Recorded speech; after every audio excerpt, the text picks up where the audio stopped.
Congress party ప్రజా సమస్యలపై focus చేసింది. ఇందులో భాగంగా నేటి నుంచి గాంధీ భవన్లో నూతన కార్యక్రమానికి శ్రీకారం చుట్టనుంది.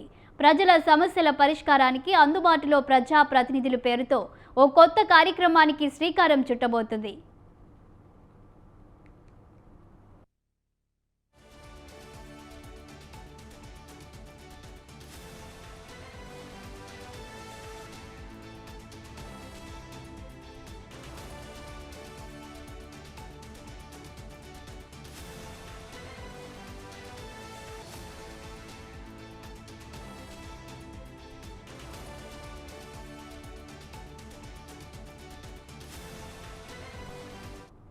పీసీసీ అధ్యక్షులు మహేష్ కుమార్ గౌడ్ సూచన మేరకు ప్రతిరోజు గాంధీ భవన్లో ప్రజా ప్రతినిధులు అందుబాటులో ఉండేలా కార్యక్రమం రూపకల్పన చేశారు.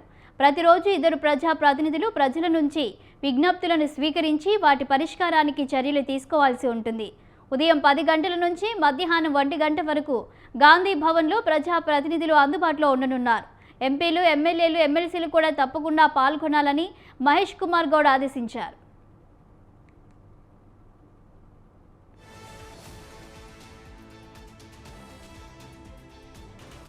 ఇదే అంశంపై మరింత సమాచారం మా కరెస్పాండెంట్ ఉషా అందిస్తారు. ఉషా,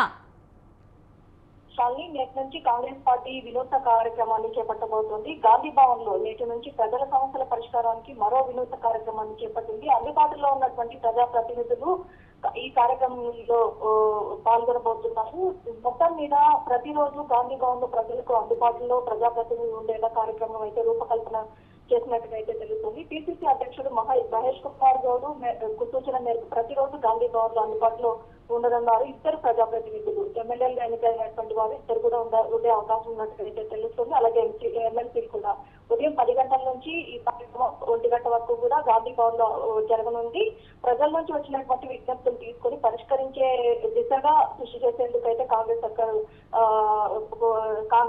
సర్కార్ పూనుకోనున్నట్టుగా అయితే తెలుస్తుంది. మొత్తం మీద ఎంపీలు, ఎమ్మెల్యేలు, ఎమ్మెల్సీలు కూడా తప్పకుండా ఈ కార్యక్రమంలో పాల్గొనాలనేసి ఇప్పటికే పీసీసీ అలాగే అధ్యక్షులతో దగ్గర నుంచి ప్రతి అధిష్టానం వరకు కూడా ఈ మొత్తం కూడా ఆదేశాలు అయితే ఇచ్చినట్టుగా తెలుస్తుంది.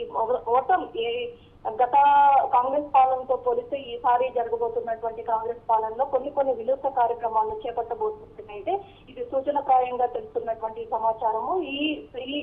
ఈ కార్యక్రమం దగ్గర నుంచి ఇంకా వినూత్న కార్యక్రమాలకు కూడా ఇది నాంది పలుకనున్నట్టుగా అయితే తెలుస్తుంది. కాంగ్రెస్ వర్గాల్లో కూడా ఈ కార్యక్రమాల పట్ల ప్రజల్లో చాలా వరకు కూడా గ్యాప్ వచ్చింది. కాంగ్రెస్ సర్కార్ తీసుకున్నటువంటి ఏదైతే స్కీమ్లు ఏవైతే ఉన్నాయో ఆ పథకాలు కూడా ప్రజల్లోకి వెళ్ళడం లేదు. అలాగే నియోజకవర్గాల వారి కూడా ప్రజలు ఆ మంత్రులు అందుబాటులో ఉండకపోవడము చాలా వరకు కూడా ప్రజలు కూడా కొన్ని ఇబ్బందులకు లోనవుతున్నారు. ఈ సమస్యలన్నింటినీ కూడా పరిష్కరించే దిశగా ఈ కార్యక్రమం చేపట్టినట్టుగా అయితే తెలుస్తుంది. విజ్ఞప్తులు అందిన తర్వాత ఏ టైం వరకు వారు పరిష్కారం చేసే అవకాశం ఉందంటారు? ప్రస్తుతం అయితే విజ్ఞప్తులు మాత్రమే ప్రజాప్రతినిధులు తీసుకోనున్నారు. ఆ విజ్ఞప్తుల్లో ఏదైతే పార్టీ తరఫున ఏ మేరకు దానికి సంబంధించి సొల్యూషన్ దొరుకుతుంది అన్న కోణంలో కూడా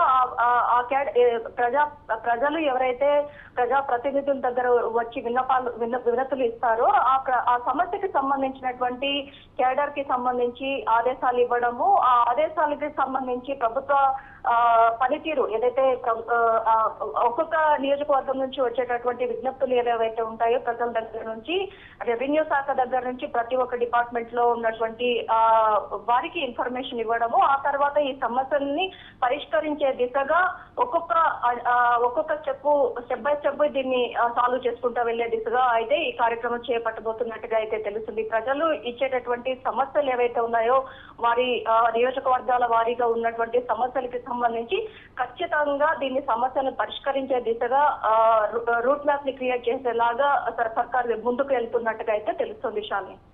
థ్యాంక్ యూ ఉషా.